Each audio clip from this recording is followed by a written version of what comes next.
the cool thing is when you look at the rosé set, there's which is the assortment, the shelves. There's so many different bottles and label styles. Some are more feminine, some are more masculine. Some, there's like all sorts of stuff going on. So there's something for you, right? And I think that's the cool thing about wine is that you can move side to side, stay in the grape that you like or in the section that you like, and experiment. Hello and welcome to another Buyer Spotlight on the Startup CPG podcast. I am so excited about today's guests because it's Total Wine & More, the 300-store chain, the largest independent retailer of spirits and wine in the U.S. We've got Michael Lowry, who's the VP of Global Spirit Sourcing, and Andrea Starr, Senior Director of Merchandising. In today's episode, we're going to talk all about their store history, how their consumers shop the stores, the role of e-commerce, how do they look for new brands in spirits, beer, wine, snacks, and more. I am so excited they were able to join us. Hope you love this episode. Here we go. All right, welcome to the show. I am so excited for brands to learn all about Total Wine & More. There are so few national retailers out there when you're a brand and you're trying to think like, how can I make my product available everywhere? This is one of those options, and it's such an interesting one, especially for people who are in kind of the bev, alc, mocktail space, but also for a lot of CPG brands that are interested in that national coverage as well. A lot of people out there think they would be a great fit for these kind of stores. So thank you guys so much for joining us today. Honestly, I think this is one of the biggest knowledge gaps, I think, in the industry is brands understanding how Total Wine works and how they can apply for you guys, how they can do well with you guys. So I really feel like it's a huge privilege to get to bring this knowledge out there to our community. So maybe we could just start with some intros. Michael, do you mind kicking us off? Not at all. Michael Lowry. I lead global spirits sourcing for Total Wine & More. And in that capacity, I sort of travel all over the world trying to find new liquids, new brands, and kind of grab up those stories that are specific to producer. Because one of our principal things at Total Wine & More is engaging customers. And the way we like to do that is having a really rich engagement that is filled with all those details from the sourcing that we do. So being able to encounter a customer, share something that's really special about a Scotch whiskey or a brandy or, a Kentucky bourbon that you may not know, and it may be a reason to buy. And so I scour the earth, uncovering all of the stones and the little liquids and the people that really have something wonderful that they're creating, and I try to tell their story. All right. And Michael, what might we find you winding down and enjoying from a drinking perspective on a weekend night, end of a long work day, however you choose? What's your poison? Oh God, what won't you find me drinking? I've always enjoyed spirits and come from a family that has, I think since I was a little kid, my parents gathered for cocktails from my earliest memory. And so it was a time of sharing, a time of, what happened, what went on during your day. So for me, cocktails is celebratory and also a reason to gather. And it's one of our mottos of the company, bringing people together for joyful experiences. And so I think for me, you define me drinking a bourbon of some sort, especially an old fashioned or even a black Manhattan, which I crave when I travel overseas. I drink everything everywhere. But sometimes when I'm home, a bourbon gives me kind of that sort of warming feeling like I'm home. That sounds really good. I love old fashions also. My rule for them when I'm out is if I'm thinking about ordering it, if the bar that I'm in has TVs, then I don't order it. Because I feel like if there's TVs, they're high volume and it's going to be a bad old fashioned. It's going to have that like kind of, that cherry that's not as good that you would find at like TGI Fridays or something. I want like the high quality one. What do you think about that rule? I think it's a good rule in general. I sort of try to find and see if they have a gun. You know what I mean? Like if everything they pour, the soda gun. Yeah. And so if they have that, then I'm sort of like, I'll have a seltzer out of that gun, but that's about it. Yeah. If I see the TVs or the soda gun, I would just order like a two kind of ingredient thing. Like, okay, I could have a bourbon and ginger or something like simple, but nothing that would require a lot of craft because there's going to be premix. I don't know. Okay. Andrea, coming to you now. So, do you mind just doing your intro as well? What are you up to at Total Wine? And same question, what do you like to wind down with? What's your drink of choice? Yeah, absolutely. So, like Michael, I've been with Total Wine for a while, almost 18 years now. I've actually kind of bopped around the company a bit, but for the last 5 years, I've sat in the merchandising team. I work today in our office, not quite as exciting, not globe hopping like Michael, but I do cover our beer, hard beverage, which is seltzer, canned cocktails, FMBs, business, as well as our emerging THC space, non-alcoholic mixers, and our staff business as well. So really, my business is all about growth and trends. So really my team and what I do a lot of is looking at the trends, understanding what's growing, where we are on the maturity curve, and really making sure that we have the right selection that's hitting that sweet spot for what's new and hot right now. And then of course having all those old favorites, every traditional favorites that people expect to see on our shelves.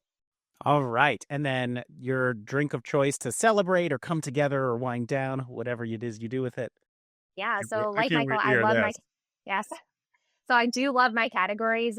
I'm a Midwestern, Midwest girl, so I love beer. So you can definitely find me drinking a beer. It's summertime, so plug to my favorite beer, Love and Oberon. Great summer beer. Otherwise, definitely do hit the seltzer sometimes. And honestly, I don't actually drink that much. I love non-alc alternatives. I love hop waters. I love non-alcoholic beer.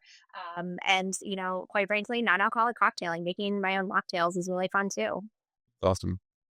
All right, perfect. So I'm really excited to especially get into some of those THC questions since you guys definitely are on the forefront of a very hot emerging category there. But could we just start out with a little bit of a total wine overview? So just, can you tell me all about the chain, what it encompasses, what you guys are up to in general, Michael? Sure. And I think Andrea and I will kind of maybe split this a little bit, but I'm so 6 billion in sales, 300 about stores, and the bulk of those stores sell beer, wine, and spirits. We do have some states like North Carolina and Virginia where we only sell beer and wine, but that's pretty limited. Founded by two brothers and still owned entirely by two brothers more than 30 years ago. And it was really aided by a couple of things. One is that we had this idea of being, I'm going to use the word Costco, in spirits, wine, and beer, and really bringing that in a huge store footprint for our customers. So it was one place, like an adult, like kind of playland, like where you could show up and be like, holy crap, they've got all the brands I love. They've got all the categories I love, and it's really nice to be in here. And there's people that could help me, and so very committed to service, to selection, and to best price. And that strategy allowed us to really expand our footprint rapidly, and we're now in about 30 states, and growing, every year more and more. And so that's sort of like the overview. Andrea, do you want to give some, 18-year insight into what I just said? Yeah, I think over the years we've grown. We're a big company now. I think most people would consider 6 billion a pretty big company, but we really do continue to act like a startup. We're really nimble. We want to be able to pivot and chase those trends, like I said earlier, as fast as we possibly can. So I think we have a really great culture where we're always talking to new suppliers. Does not matter your size. We want to see what's out there, what's new, what's interesting, and I think that resonates with our customers, right? They know that they can come to us and find what's new, and fun and fresh. So I think and then we have our store team members too. We have, like Michael said, great service. Our store team members, we educate them. We're highly focused on education, making sure that they understand the products that are on our shelf and can, talk to our customers knowledgeably, make great recommendations, help them create their, craft their own cocktail, plan events. I think part of that experience is so important to what Photo White is. It's pretty interesting to hear you talk about the education part and the meteoric rise as well of Total Wine.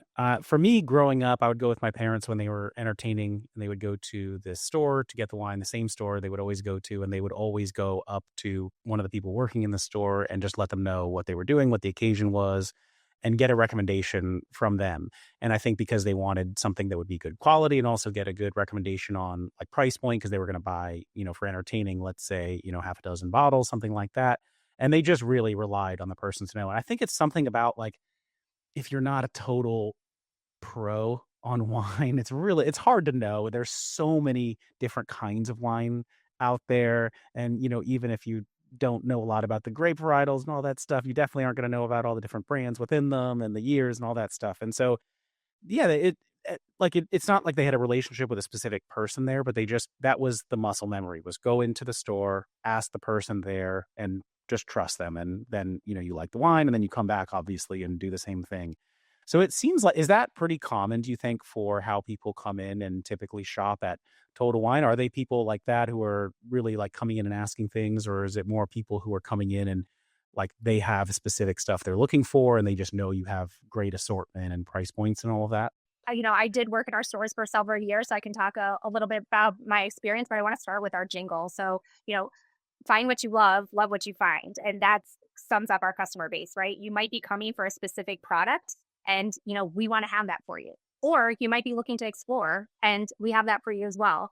And what you were talking about, getting the recommendations from the store team members, I think, we see everyone. We see the novice person who's just looking to try something for the first time, somebody who's coming in trying to impress their boss or a guest, somebody who wants to host a party, and then all the way up to the connoisseur who knows more than you do. And that's part of our education too, like making sure that, if we have that knowledgeable guest, being respectful of that and understanding and guiding them to the best of our ability. So we really do see it all, and it's really fun on a day-to-day basis working in our stores. You can really delight somebody and help them find something that's price friendly in their price range, and they come back and find you and tell you how much they liked it and can you recommend something new. Like that was the most satisfying experience for me in our stores, and I know that it happens every single day in our stores, and I think that's wonderful. I love that. And, if I think back on me buying wine, then as I become an adult, I basically would always just want something that looked more expensive than it was. I would be like, oh, I'm going for dinner to somebody's house and then I don't make a lot of money. But what like looks like it costs more than it does? And, hopefully they're not going to price check it. And I remember like in my 20s, I think the first thing was the like yellowtail stuff, or it was just like, okay, yeah, like that's real cheap, but it looks a little bit nicer than it is, or the barefoot stuff that was out then.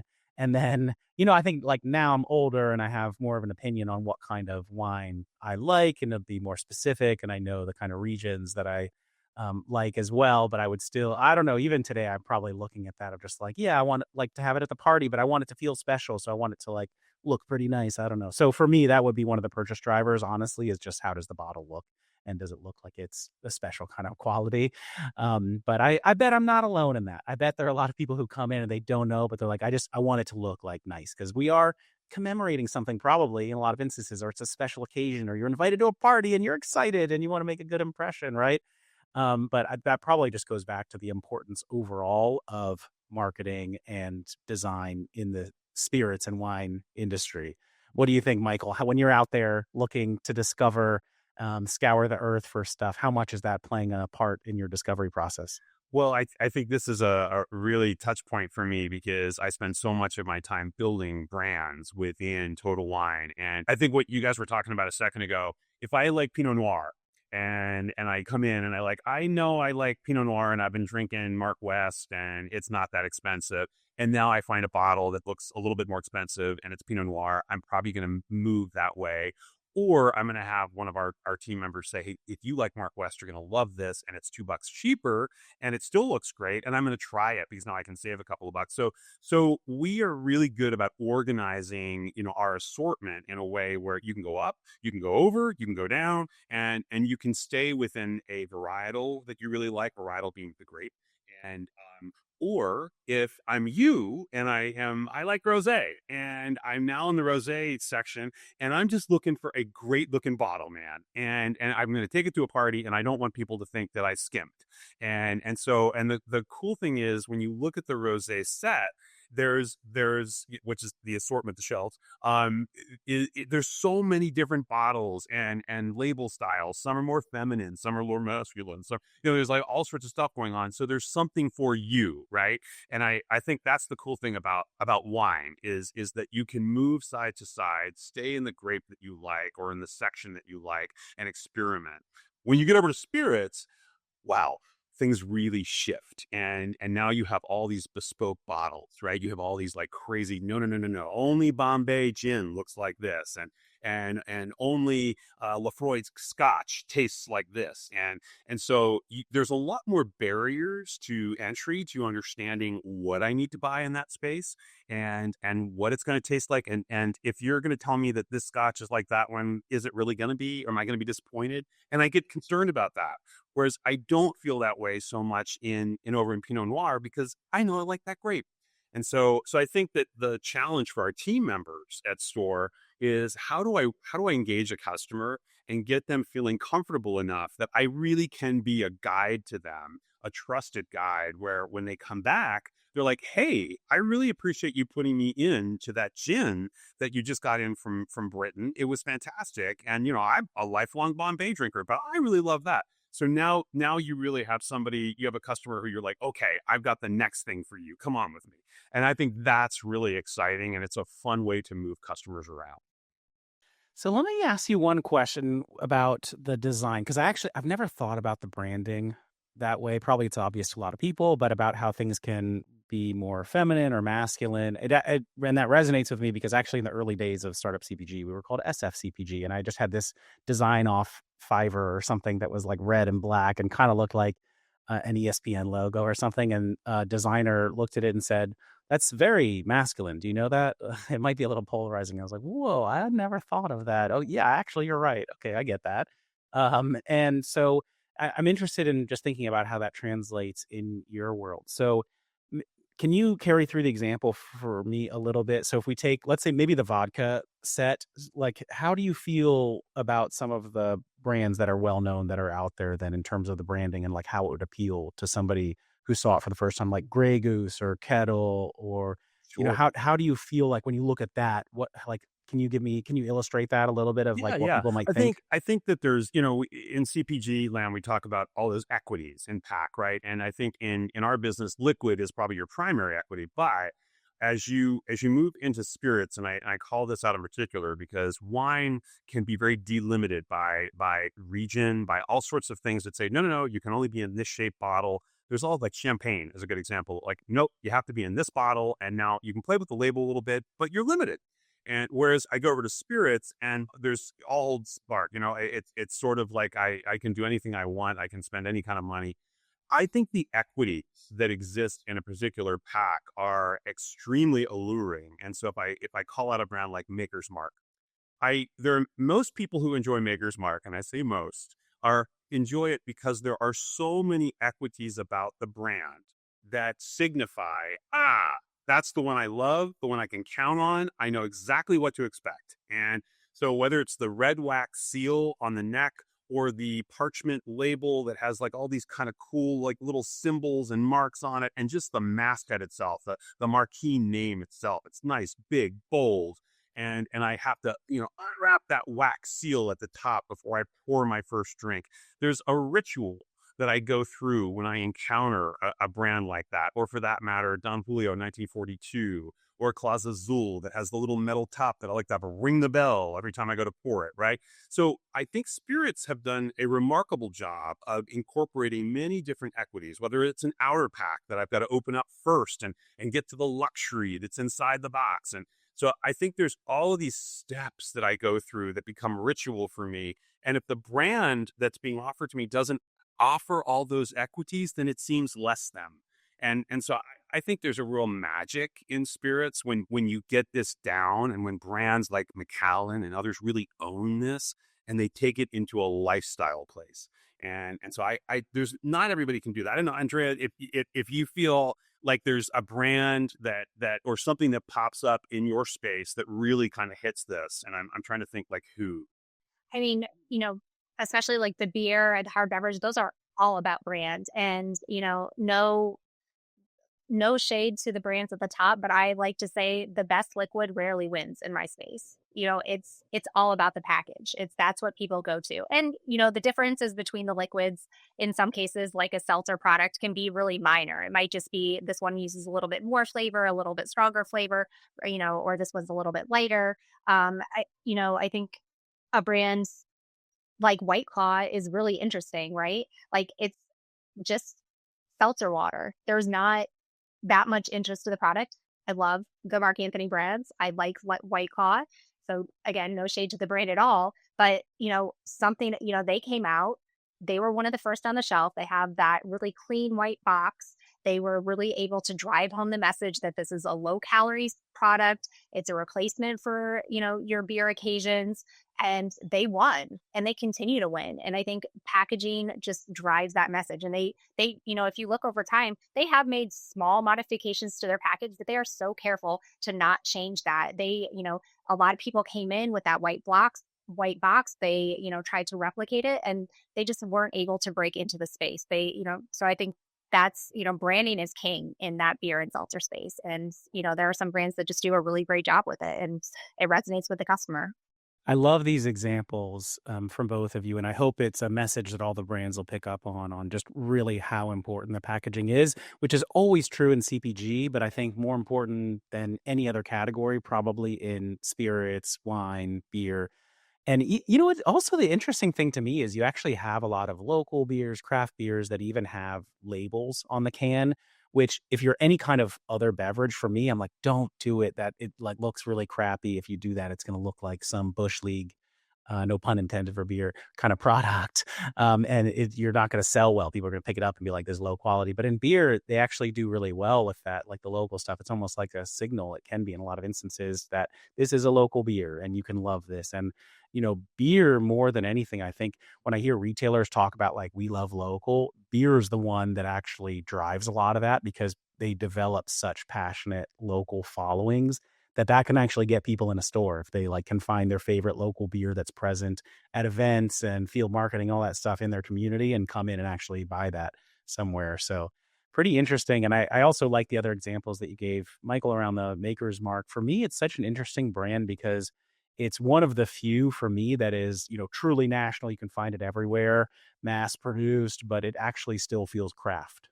Like, and that's reflected in the name of it, like maker. Oh, the person who makes this. And I think the wax is even applied by hand. It is. It's hand dipped. Yeah. Not that That's it. I am, trying to support Beam, but it is. And if you've ever been to the distillery, um, having a home place where your brand is made is, that's a 400-acre farm in Loretto, Kentucky, and I visited it many times, and it is truly like everything you would hope it would be, right? And so now that if you like makers, to visit the distillery and to have that experience all wrapped up in a place where people are like, welcome to Maker's Mark.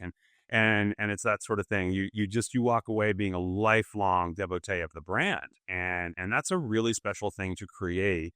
And to have to maintain, as the brand owner, to constantly build and protect. And, you have to be very careful about the choices that you've made. There's been many times when I have made significant errors with a brand and really kind of, hurt, injured the brand following and the goodwill that's out there because I just didn't, know enough to say, oh no, don't do that. And so, but you see in our business, I think you see people making mistakes like this all the time, especially with like legacy brands, where they might say, "Oh, it's time for a revamp. It's time for like and not really understanding your demographic or trying to move from one demographic that you've had to a new one can be really troubling. And so it's interesting to watch that happen when you have so many brands that you're responsible for at Total Wine and More.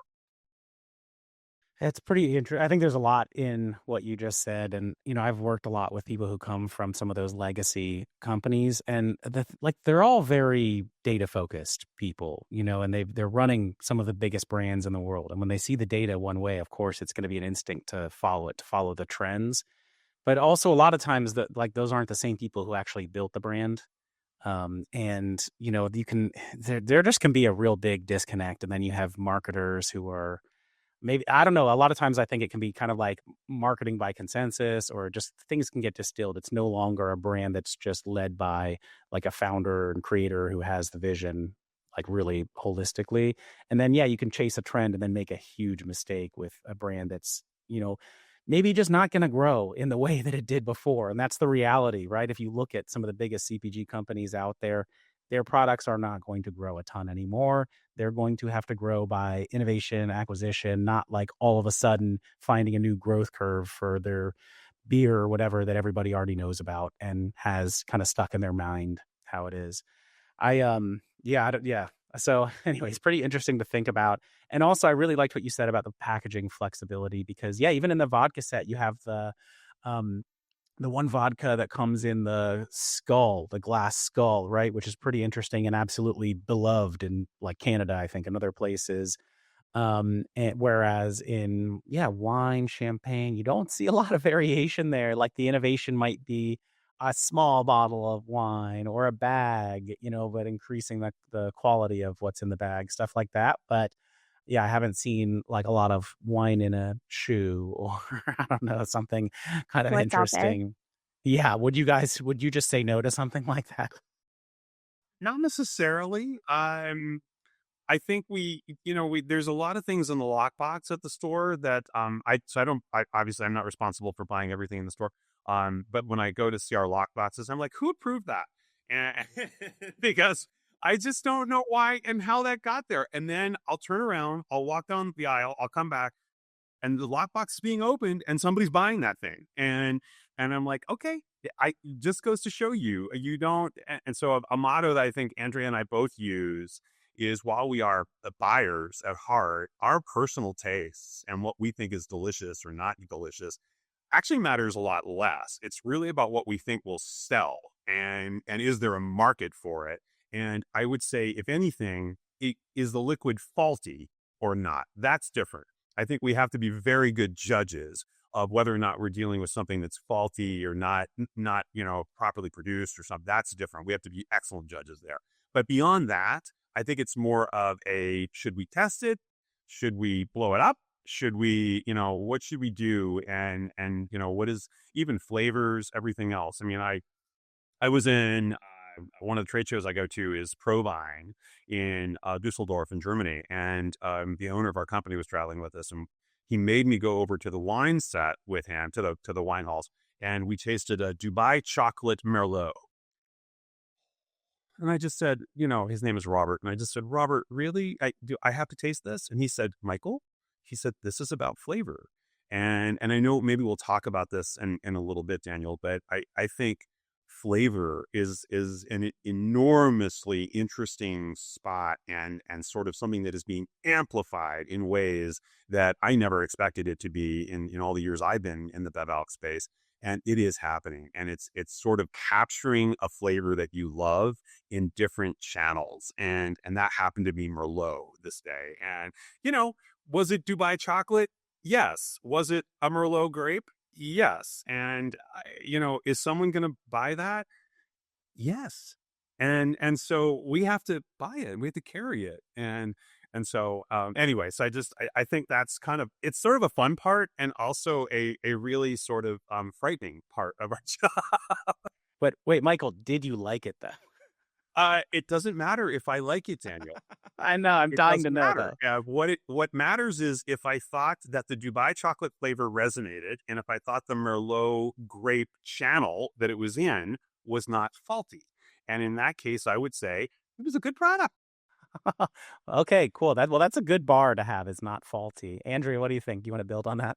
Yeah, absolutely. So, personally, Michael, by the way, in your aisle, I love the tequila in the taco bottle. I think that's amazing. I haven't purchased it yet, but I like it. But in my world, that's a way to stand out, right? So we there's so many. My world is all about flavor. So think about a product like Buzz Balls or Beatbox. Those products came in and well, first of all, they were not lightning bolts. They seem like lightning bolts. They were not. Those brands have been around for a long time. And now they're getting their moment to shine. We call those products novelty. And they truly are because, would I have otherwise purchased a berry cherry lime can of seltzer or FMB? I don't know, but it's in that ball. So people love those buzz balls. Like it's really fun. It captures people's attention and makes you walk over to the shelf and take a look and see what it is. Same with the Tetra packs. Having a unique perspective, having a different package on the shelf really does make a customer stop. It's disruptive. It makes somebody stop and think. And, I like what Michael's just said about, is this something we're going to test or is this something we're going to blow up? And as hard as my team tries, and I have a wonderful team, we cannot predict the trends. We don't know what TikTok's going to love. So we have to keep an open mind. So really anything that comes our way, we're typically saying yes, unless we really think the product is, to Michael's point, faulty or in some way problematic. So, we're open to testing anything. We know at any moment something could blow up virally or just, it really resonates with a customer, right? So, we're more likely to say yes than not. It's probably this obvious for a lot of industry pros out there. For me, this is super interesting to learn about because I mean, it just parallels a lot of what general kind of food buyers are going to be. They're going to be going to trade shows and they're like, look, customers are demanding more protein stuff right now. So I am here looking for a lot of solutions for them, stuff that is packed with protein, even though a lot of us might be like, it's a fad or whatever. Like, no, but people are buying that now and you need to have those options in the store. And then it's also, yeah, I mean, just really interesting just to think about how some of these trends then find their way into your stores the same way that they are in the food categories. Some influencer led, right? Or so, like probably in some cases you just have to stock the, let's say Mr. Beast Feastables equivalent because people are going to come in looking for that, right? One question that I have for you both is just about the shoppers because I'm curious how many of your consumers do you think are coming in and doing kind of a weekly shop or a monthly shop and that's just where they come to buy anything, let's say alcohol related, versus how many of them might do a general shop somewhere else and then they're coming in more because there's a specific occasion that they're shopping for? So I can probably start because I think our categories, beer, wine, spirits, they're a little bit different. And a lot of times Total Wine is trying to make sure that we're getting that shop, we're getting that visit because grocery in many of our markets where grocery might carry beer and wine, it's rare they carry alcohol, but they might be getting some of that visit because it might be a one-stop shop, right? So we have to make sure that we're drawing that customer in, and we do that with price, with selection, and with customer engagement. And so I would say to you that if I'm talking about, and Andrea can amplify this, but maybe beer is more of a convenience item. So sometimes it is more frequent in the amount that comes in. And then when you get over to wine, also probably a little bit more frequency. Spirits probably the least. And so what you see with heavy spirits shoppers is a monthly shop or a bi-monthly shop, that sort of thing. But the basket size is big.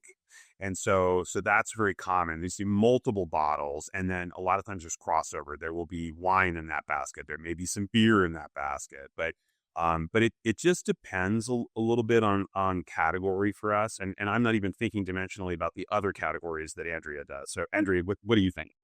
Yeah, Michael's spot on. Really, we capture the spirits shop, right? We capture the spirits shop pretty well. People know that we have the selection. If they're looking for a spirit, there's a good probability they're going to a Total Wine. But when they're there, they're going to shop cross category. Beer really is a convenience, right? You can buy it anywhere. We know C stores do great with beer, fails through grocery. But what we try to do is like find those items that are going to draw people in those categories. So having that great selection of local craft, like you mentioned earlier, that's a differentiator. That's something that's going to drive that trip and the frequency. Um, Other things that we really see driving trips, in my categories, follow those same rules, the things that you aren't finding out in the broad market. So, the THC drinks really driving that trip. If you want those, you're probably going to have to come to a Total Wine. So and then my job from there is, okay, you're in the store to pick up your local craft beer. You're in my store to pick up the THC drink. What else do you need while you're here? Just making sure that while they're there, they're not forgetting to add in the beer. Oh, my tequila bottle's running low. Just making sure that they're really able to shop all their bev alc needs. We'll be right back. Are you going to crush it on Amazon this year? It's such an important channel, but it's so hard to do alone, and most agencies are a total ripoff. We can't afford $5,000 a month and a commission on our sales. They just don't get it. That's why I love our partners at Daybreak. They are full service, meaning they do the creative work, the listings, the logistics, and of course, all the ads, all with the most reasonable retainer out there. I work with them personally. I'm so grateful we have such a good partner to recommend out to you, our community. They do evaluate your product first to see if it might be a fit. So if you want them to have a look, email them, startupcpg@daybreak.agency, and they'll do a free audit for you. Good luck, everyone. So one thing you made me think of is a lot of the questions that I'm asking you in my head, I'm thinking about being in the store, like discovering new items with cool packaging and stuff. But as actually for me as a consumer, I do a lot of my alcohol shopping online. I do that because I feel like I can often find a good deal on a product using one of the apps or something, and then just kind of do a bigger shop that way. And because also it can be heavy to buy a bunch of beverage. How much is ecom playing a role in your business today? And also, do you have any views on what do you think the evolution is for the shopper and how they buy alcohol, spirits, wine, and stuff in general, leveraging online options? Andrea, you want to do that? Yeah, so I am with you there. I'm an online shopaholic. I love shopping online. It's an important part of our business, and we see it in all different flavors. So we definitely do like the marketplace businesses, so DoorDash, Instacart, and through that you see a lot of the smaller purchases, right? You see a lot of the add-ons. I'm getting a bottle of wine to go with my dinner. I forgot the margarita mixer with my tequila, so adding that. So you see a lot of those smaller purchases, but through our website, totalwine.com, you get a really great shopping experience. We have a wonderful website. We have a great app too. And you can browse and you can find all of the things that you want. And that business continues to scale for us. So we obviously, drove that through COVID and with some really strong success. And we've been able to hold on to that business. Our digital business only continues to grow, and we're seeing more of our business head that way. I think there's a lot of reasons for that. One, maybe I just don't have time to go to the store. I think that's a huge motivator right now. Everyone's busier. They're getting more busier by the day. So, just log in, place my order. It shows up on my doorstep. I just have to sign for it. That's great. And I think that's the future. We're really investing in digital and how we can continue to drive that shopping experience and have it mirror what we do in store. So really, make sure that we're featuring the right products at the right moments. If it's, we're heading towards a huge holiday, right? July 4th. How do we make sure that we're amplifying that on the web too, that you have all of the right products featured and readily available right on the website? And, driving that convenience message, making sure that we, have the delivery or you're able to pick it up, get curbside when you're out running your other errands. So we just continue to drive that business, and we do have a lot of focus there. And do you think it's easier or harder for new brands that get to work with you, newer to market, to try to get trial awareness through the online channels? Are they able to do that successfully through TotalWine.com? I think people kind of know how to do it through Instacart. Like there are ads, you can promote stuff. But yeah, do you think it's easier or harder for them to stand out online versus in the stores? We definitely do see big brands perform better online. People know what they want. They can search up, I want Bud Light, like I want Corona, and Bing is there. Very easy as opposed to having to walk down the aisle and walk past all of the other products that might catch your eye. But we have a really strong digital merchandising team that's working with us constantly. What do you want to highlight? What are you excited about? What do you think is new or interesting that our customers might want to see? To like really curate the pages. And I'm sure Michael can talk a lot about what we do with cocktailing and how they organize spirits. But with my team that we work with digitally, they're always asking us like what's trending, what's exciting, and we're also looking at the search data, like what people are searching for, and that's so interesting. Honestly, what people are searching for is the most interesting thing to me, because that helps us understand if there's a flavor or if there's a brand out there that's really starting to gain reach. So just continuing to work with that team to help elevate new and exciting items. Yeah, I think that's I don't know how much I would elaborate on that other than to say getting a footprint that has a national cover in Bev Alc, especially in spirits, and to some degree in wine, and actually all three, beer too, is not easy. And it's really state driven. So we really kind of have websites that are specific to each state, but they're all under the same banner. And we can offer deals where legal and stuff like that across markets. But I think if you're able to access the Total Wine and More digital footprint, then it's a huge win. And I would say to you, historically, while we were a big player before COVID, um, during COVID, we became a huge player because we had that footprint, that digital footprint. And so the likes of Diageo or Edrington, who owns Macallan, or like the big players who are used to sort of being sought after by every retailer of like, I want your brands, I want your brands.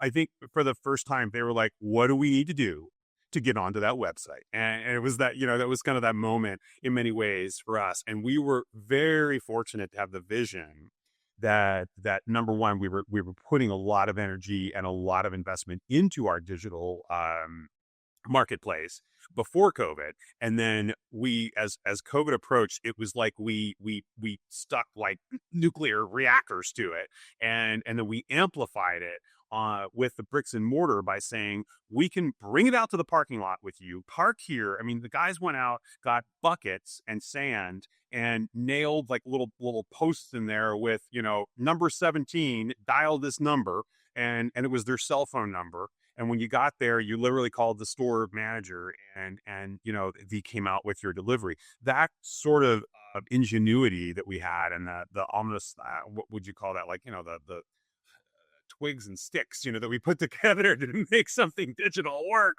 allowed us to scale in a way that built that website into our largest single store. That's the way we sort of look at it. It is a store, but it is our biggest store. That's amazing. That's super interesting to think about. And yeah, I wonder, there will be some kind of a good playbook for brands that start to launch digitally as that channel. It's only going to grow and grow, right? There are more people like me who are too lazy or busy or whatever to go to the store, but then we still want to have alcohol or, or alternatives for parties and everything. And it'll just, I feel like I don't often discover new products when I'm doing that. I'm just like, okay, I'm having this thing. I'm busy. I want good stuff, but I just want to order a bunch of it.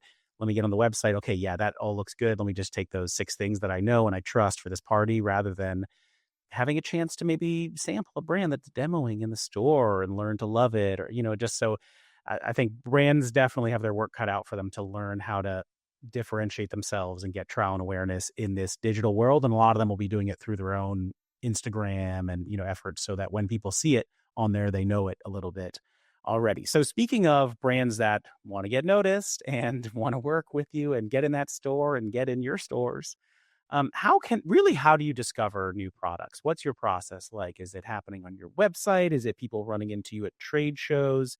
Can you give me a little bit of an overview? Because brands want to meet you. They want a shot.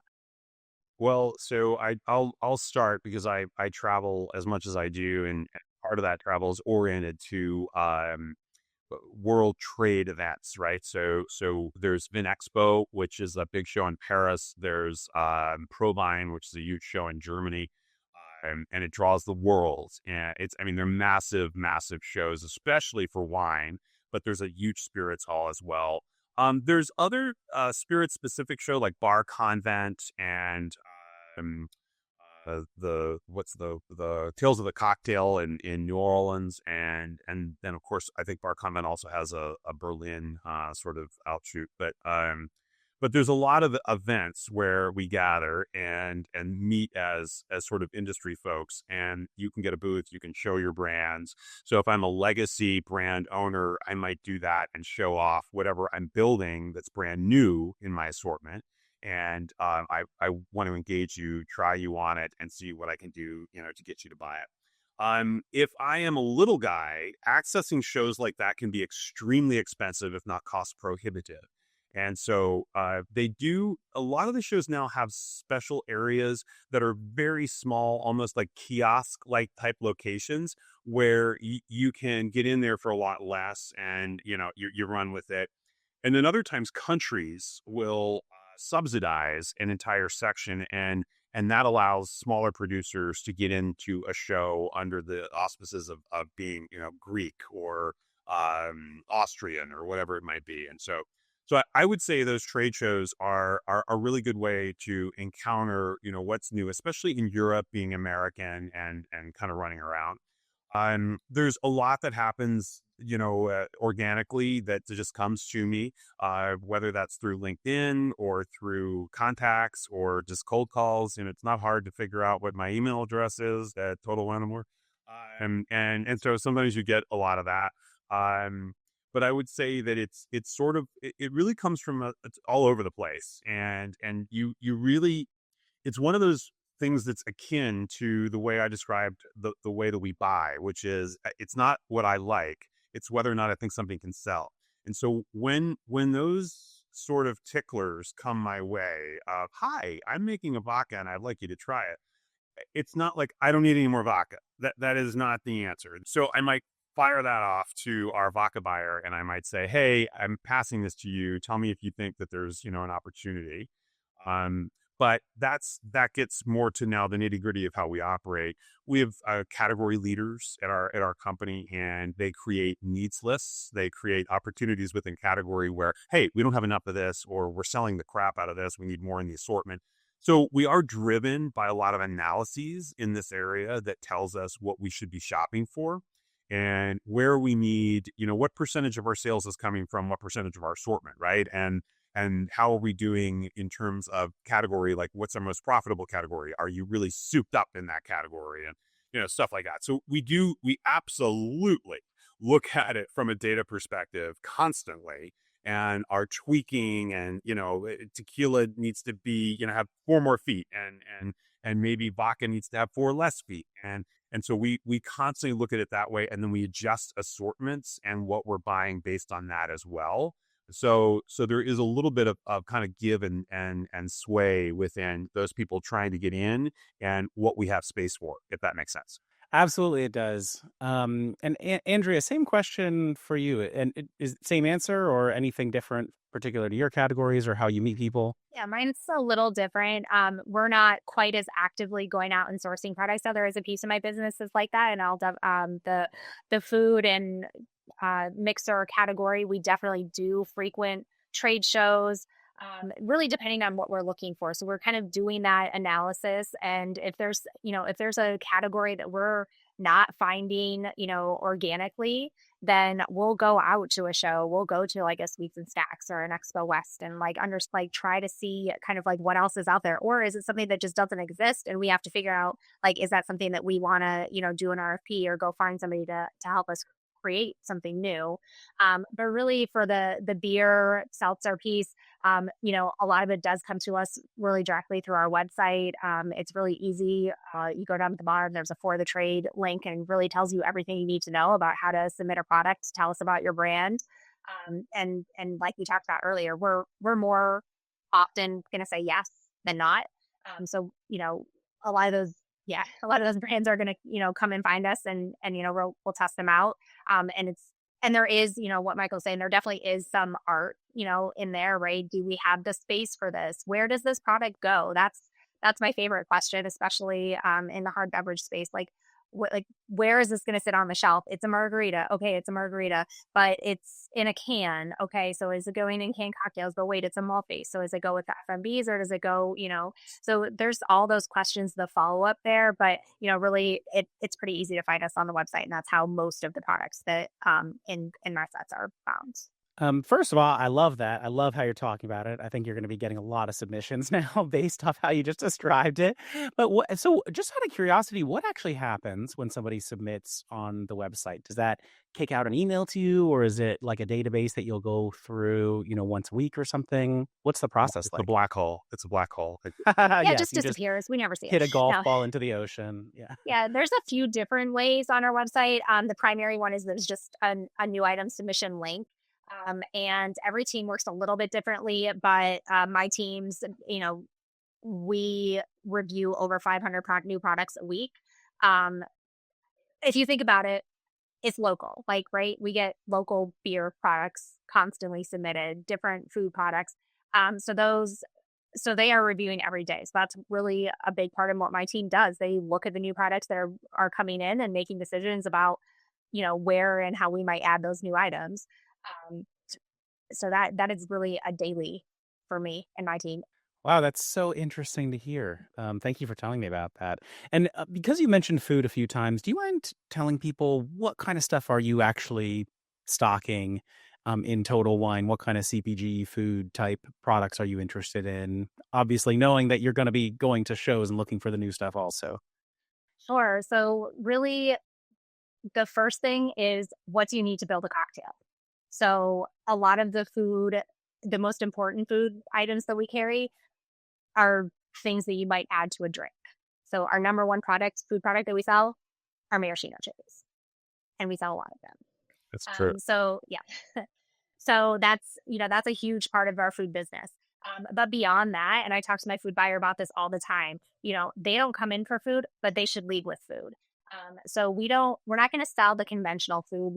We do sell some conventional food, but it's not our sweet spot. If you need a bag of Cheetos, we got them, but that's, a Snickers. But, really our sweet spot is kind of that something that you might see in like a Whole Foods or a Sprouts. Like, it's kind of interesting, differentiated flavors, things that are going to pair well with stuff that you're buying in our store. That's really our sweet spot. Just really fun, interesting snacks. Pretzels sell amazing for us. Um, Beyond the cherries, pretzels are definitely our top category. That makes sense. And also, just because you mentioned local, when you work with brands, are you typically willing to give them a store or a region or a state, or how many of them you're thinking immediately about doing a national program with? Obviously, understanding there are a lot of these rules with 3-tier systems. It depends on the category and the product. For a food item specifically, I'm typically going to not add something for one store, but if I only have one store in the market where it's relevant, sure, I will. Um, and it's also about route to market, right? Like, how am I getting that product? I would love to have, 100 local food vendors bringing their food into my store, but unfortunately, that's just not something that we're able to manage. That's not scalable. So really making sure that we have the right mix of local, regional, national products is important. And that's honestly important across every category. And when it comes to something that's, maybe a beer, let's talk about a beer. Like, if it's a local craft beer, we're probably going to put it in all of the local markets right away, and see how it does. And then, if they have the ability to scale or they're available in other markets, then we'll, gradually, expand out and see how it does.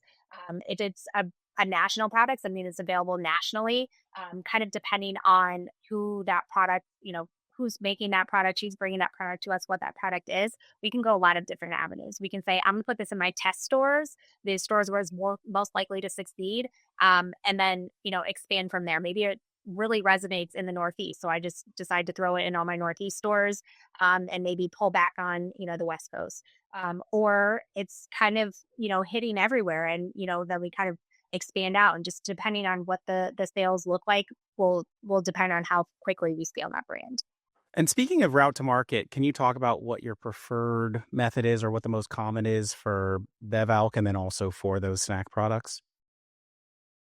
Bevok, there's a three-tier system in the United States, and so traditionally, alcoholic beverages, wine and spirits come through a distributor in each market, and that would be the case for us. And so even though if a wine producer shows up and says, "Hey, I'd really love for you to buy my wine," and we say, I think what Andrea was saying a second ago is we have a lot of data, obviously, that we use. For example, in my business, I know Minnesota is a huge liqueurs market, so they love sweet and they love liqueurs. And so if you came to me and said, "Hey, Mike, I've got this great, chocolate cream or something," I'd say, "Okay, let's test it in Minnesota." And because it's a good space to say if people buy it and it grows there, then you've got a good product and you can probably expand it out.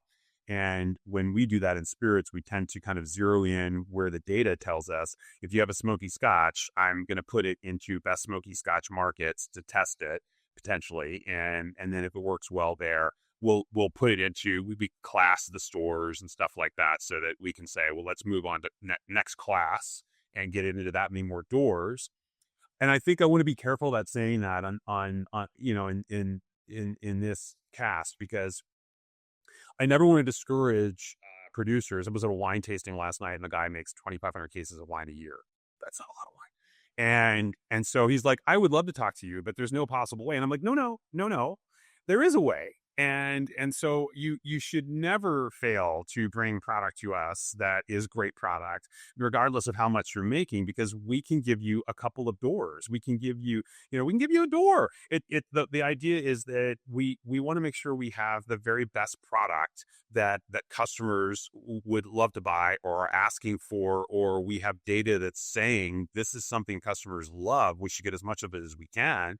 And so I think it's important, regardless of where you are in the pecking order, that you don't think of Total Wine and More as a huge box store that's only interested in gigantic brands and my product's never going to fly there. And so, I hope we'll talk a little bit about activation in, today, because I think that is extraordinarily important in market, but that's a little bit over here. But typically, once we identify a product, to come back to your question, there is a route that it comes into our markets, and it's a legal route that we honor. Okay, so for ALK, that's pretty clear. And honestly, I don't know a lot about it, but that makes sense. Yes, there are a lot of distributors. Andrea, what about for the mocktails, non-ALK stuff, and for food? What are the options for brands? What will you accept? We'll accept most things. We do, really prefer to have them coming through a food vendor because that does help us, of course. We also do, because they're food products, there are products that we can move through a warehousing system, a total wine warehousing system. And that's true for some of the non-alcoholic beverages and mocktail pieces as well. So in that business, we're typically talking to the brand and, specifically talking to them about route to market. Um, so it really is individual. Again, what do we want to do with this brand? Is it something we want to put in every single one of our stores? DSD is a tough option if that's the case, right? We don't want, you know, we can't ship every brand to every store. We'd really like, another way, whether it be a national partner, be through our warehouse system. Sometimes, there's a lot of brands also that do work through the 3-tier products that complement alcohol, but sometimes they do ride on the same trucks. So it really is individual in that space. We talk to the brand, understand what our goals are, and like Michael said, kind of identify what the right route is and work with them to get that going. Okay, great. So it could be direct if it's the right fit, or it could go through like a KE or UNFI. I remember I used to run a beverage brand, and we had this kind of funny storage partner called Real Soda. And that was one of their things, is like the owner would go and drive the truck and hit, I think, a lot of Total Wine stores also. So yeah, a lot of options. Okay, that's great to know. So yeah, speaking of that activation side, Michael, that you brought up, I would love to chat about that a little bit more. So any tips, any direction you want to go with that on just how people can activate best? Sure. I mean, I think this is critical. It's central to who we are. And, one of those three tenets that we are as Total Wine is great service. And that doesn't just mean, hey, let me get that case for you. It means, what brings you in today? What do you like to drink? How are you going to consume that bourbon? And have you ever thought about adding a Luxardo cherry to your Manhattan? Making great intelligent suggestions, because our staff is extremely trained. They're very educated. We have all these programs that allow them to access more and more knowledge about the categories and the products that we're selling, and ideally that are they're passionate about to begin with.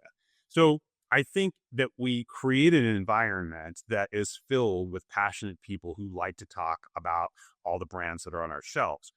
If you are a producer and you have the opportunity to get in and encounter that sales team, you're going to win big time, because you're meeting other passionate people that share your passion. And when they taste your product, if they like it and it's delicious and they get excited about it, then it's basically this infectious enthusiasm.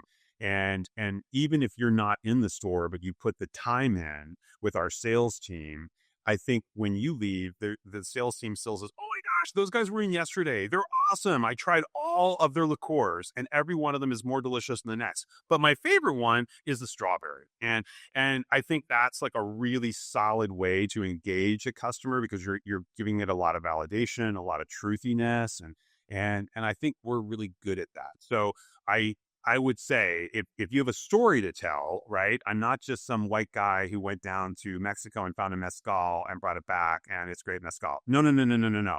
I've got a family that is making mezcal, and they're really authentic and they're incredible, and I want to tell that story.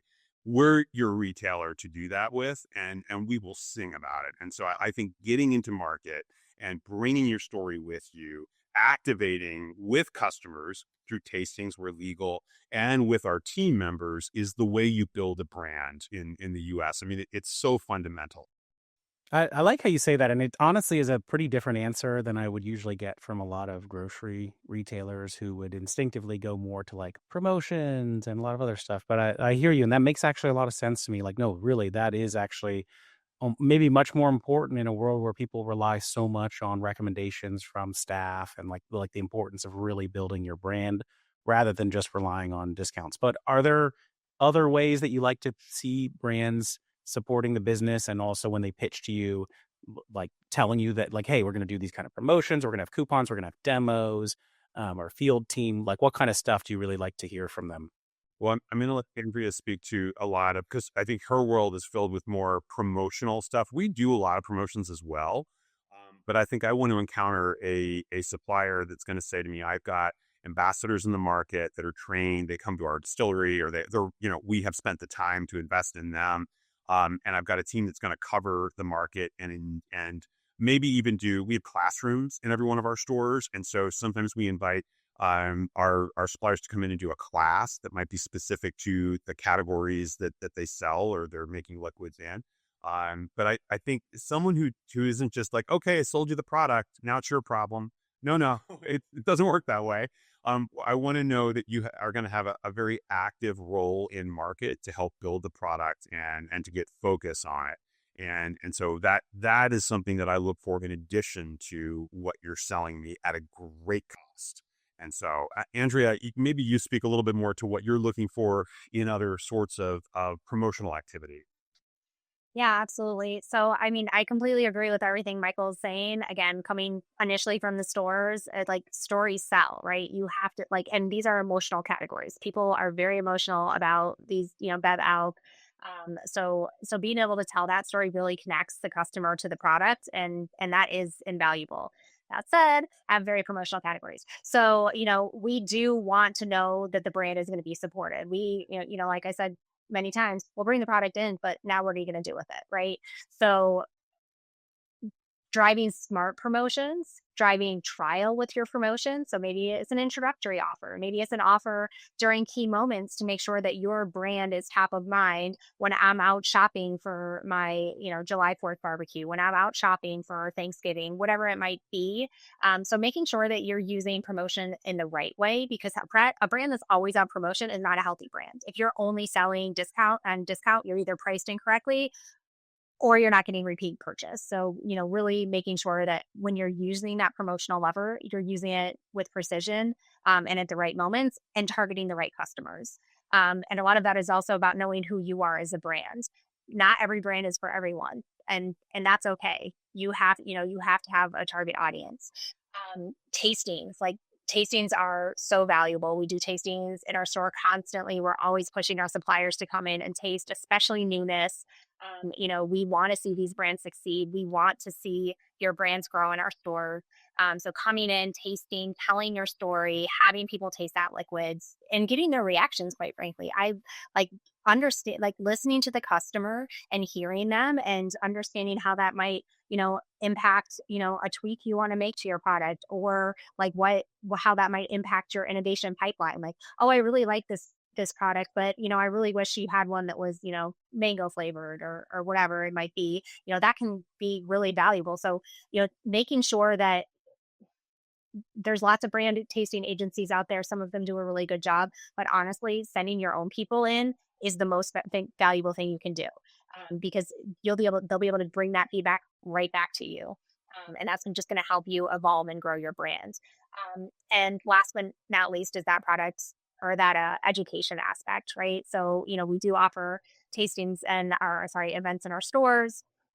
So how can you, like, is your product or is your brand the right type of brand that we could run an education, whether it be just with our staff, maybe with our consumers, but just make, again, when you're in our store, taking the time to talk to the team that's there, tell them so that they can tell your story when you're not there. So that's so valuable to us. I love it. And I've been getting into martinis recently, and I don't know a lot about it. I feel almost afraid to order it in a bar because they're going to ask me some question that I don't know the answer to. Like, do you want it dry? Do you want to be like, just, like the good way? I don't know. So I definitely, there's a good brand that's going to do a tasting education session on how to make a good martini. And I'm coming in and I'm probably going to learn to love them and always make my drinks with them. So sign me up for some Do of not that. order a martini at the place with the TVs. It's not. Okay. Yeah. Yeah. Really? No, I just don't think that's a good idea. So Okay. Thank you. I'll add that onto my no-no list. Okay. So, and then once they actually get on shelf, what do you want to see? Velocity wise, sales wise, where do they need to be to have you keep giving them that shot? gosh, $1 million in a week. I would say it really depends on the item, obviously, and I think maybe the liquid, what you're trying to solve for, if that makes sense. So I mentioned to you, there's lots of ways and reasons we would choose to put a product onto our shelves. And so, for example, right now, chartreuse is a product that is chartreuse is limited in the amount that's coming into the United States. That's just the monks are only making as much as they make. And so we found a lot of liqueurs that are similar to chartreuse. But I would say whether or not they're selling like crazy well or just a little, we want to make sure we have that option on the shelf that the customer who comes in and goes, "Excuse me, do you have any chartreuse?" No, we don't. But what we can suggest is this really great product called Vervin de Velay, and it's a really old French product. And they might be like, "Oh, okay." But I think that it's more, sometimes you're solving for something. Other times, if I have a tequila, for example, if I've got one tequila producer, knocking on the door to feature their product, then I've got, I don't know, 20 a week. And so it's very competitive to get onto shelf in that category. And so in that space, I might say, "Hey buddy, you gotta move some cases." And the cases depends on the number of doors you're in and that kind of thing. But overall, I would say we have like sort of established maybe dollar thresholds and spaces that we look to. And Andrea, we look at that on like a semi-annual basis and then an annual basis. And it's not like a cut and dry, like, you're in, you're out, but it's more category specific, and there's a science that we use to it. And we value our partnerships. And so it's not sort of, "Oh yeah, by the way, that product was, gone." It's more, "Hey, there's some troubling signs ahead." And we wanted to, make sure that we chatted with you to say, "Hey, this product might be at risk.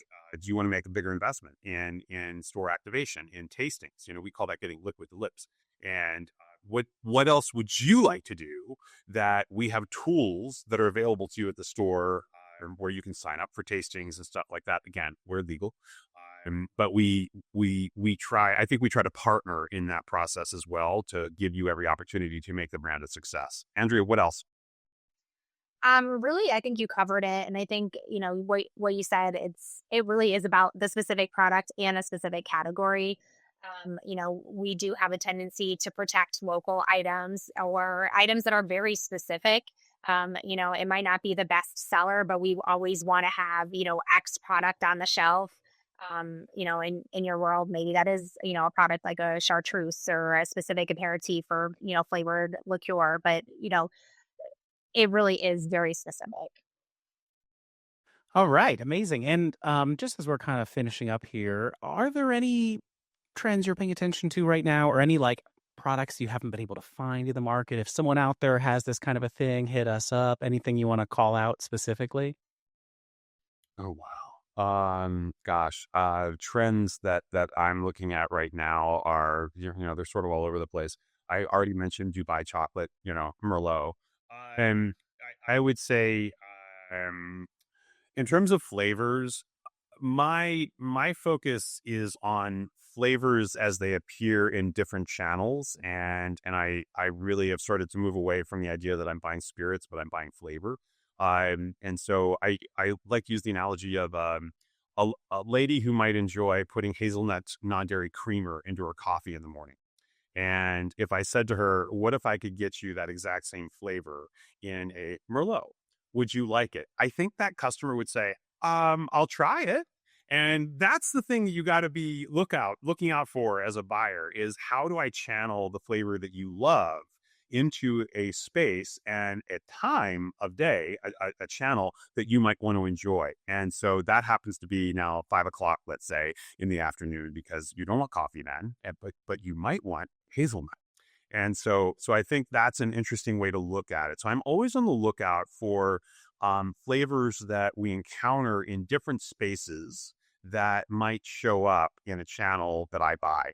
And I think that's doubly true. I'm sure Andrea can speak to that in THC and spades, but anyway, so I'm looking at that.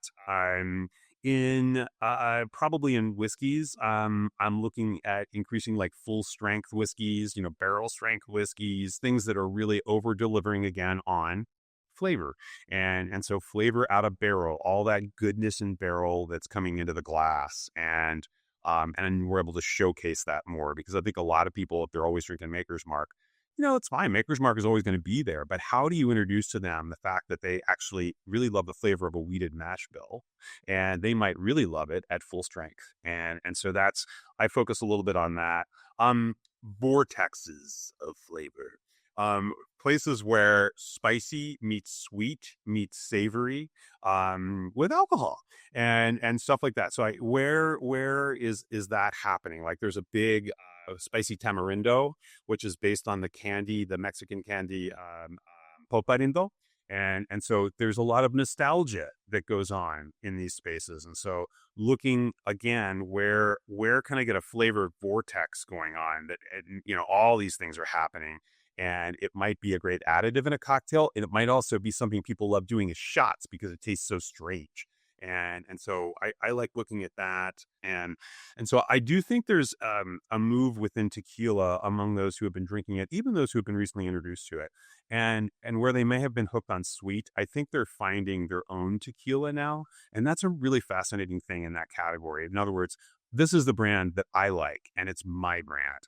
And it's not Maker's Mark, it's not Bombay. It's some obscure little brand that they found. And so I think there's a real potential for deep personalization. And Andrea said earlier, emotion in this category that I love. And I think it's just beginning to sort of blow up. So those are a couple things I'm looking at. Sure. So, I think non-alc, low alc, those are trends. Those are definitely things that we're exploring, and specifically within non-alc, those functional beverages. So setting THC aside, there's a huge, piece of the business that's emerging right now. Things that have additives like, lion's mane, magnesium, L-theanine, all these different things that people are looking for as, an alternative to alcohol, still adult beverages, still good flavors, but really, what is my drink offering me? So we're definitely looking in that space quite a bit, expanding as we see opportunity. Um, it's a really it's early, but it's evolving really quickly. I'll say, you have to taste good. There's a lot of products in that space that, quite frankly, don't taste good. So you're getting those functional ingredients in. So you might, again, going back, you might get that trial, but you're not going to get the repeat purchase. So you have to have both. You have to have the function and the flavor. So that's definitely something that my team spends a lot of time on. And then that RTD space, like, that continues to grow. It's gone, from malt-based hard seltzers to spirits-based hard seltzers to canned cocktails. Now it's in the bottles. And now we're really trying to think about the space completely differently too. Like, does the customer care that it's malt-based or spirits-based, or if it's in a can or if it's in a bottle? Like, so, how is the customer exploring and really thinking about that? Because, right now, and I could change my opinion tomorrow, but right now, the way we're thinking about it is, like Michael said, it's flavor. Like, I might not, I might want something that's, blackberry flavored, but it doesn't matter to me if it's, in a bottle, in a can, or malt, but I want to see what my blackberry options are. So just trying to understand, like, how the customer is shopping, how the customer is thinking about that. Cause, it's just it's been blurry for a while, but it's just continuing. It's really crazy. And, trying to get your arms around all of it. But just seeing what's out there, I think is really interesting. Um, on THC, like, speaking of category line blurring, like, super relevant THC beverage. And we like to say, we sell adult beverages. THC drinks are adult beverages. So where we legally can, we're definitely seeing consumer interest. I think, our CEO was recently quoted several times saying, we are gaining customer. There's a lot of new customer interest coming into our stores. And then our existing customers also stepping into that space. But what's really interesting is, over time, that customer starts to look the same.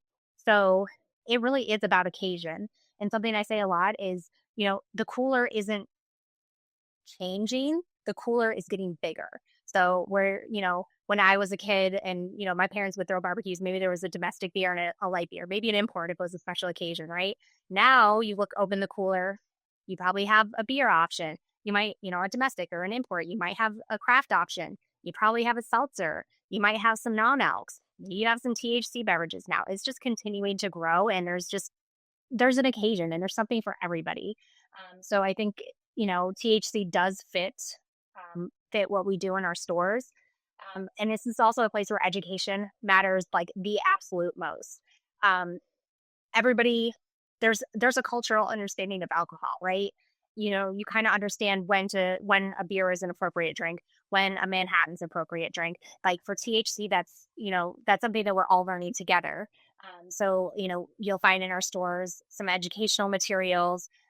And, we're really trying to talk about it the right way and be responsible with what we're doing. Um, but it's so interesting. In terms of, like, what the products look like, it's starting to evolve. It definitely started as just seltzers, and now it looks a lot like that hard beverage space. You have cocktail flavors, you have hard soda flavors. But what's really interesting now is the products coming in multi-serve bottles, so things that are starting to look like spirits. Um, so I think there's no limit right now on that category. It's evolving so fast. It might take, how long does it take to make, like, a Yang or tequila? Like 5 years, 6 years? Michael will correct me. At least a year. Yeah. But you can brew a beer in, a week. You can turn these things around in a day. So, like, the innovation is so quick, it's incredibly rapid. And what we're really looking for there is differentiated products. We need something that's new and different, and understanding where the category is going and what the consumer really wants in that space.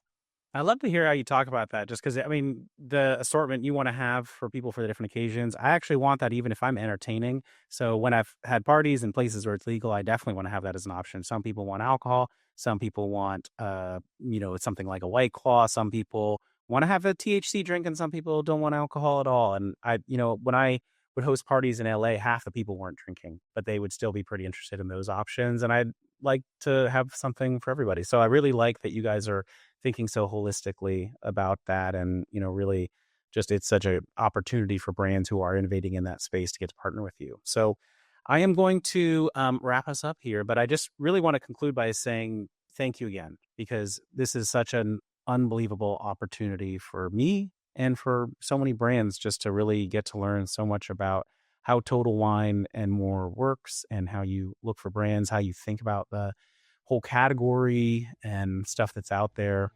So again, I really just want to thank you, Michael and Andrea, for the time that you spent with us today. And I'm looking forward to hopefully getting to do lots more fun stuff with both of you. So thank you again. Sure, Daniel. It's nice Thank to chat you. with you. Thanks a lot for the opportunity. Yeah, it was great to meet you. Thank you so much.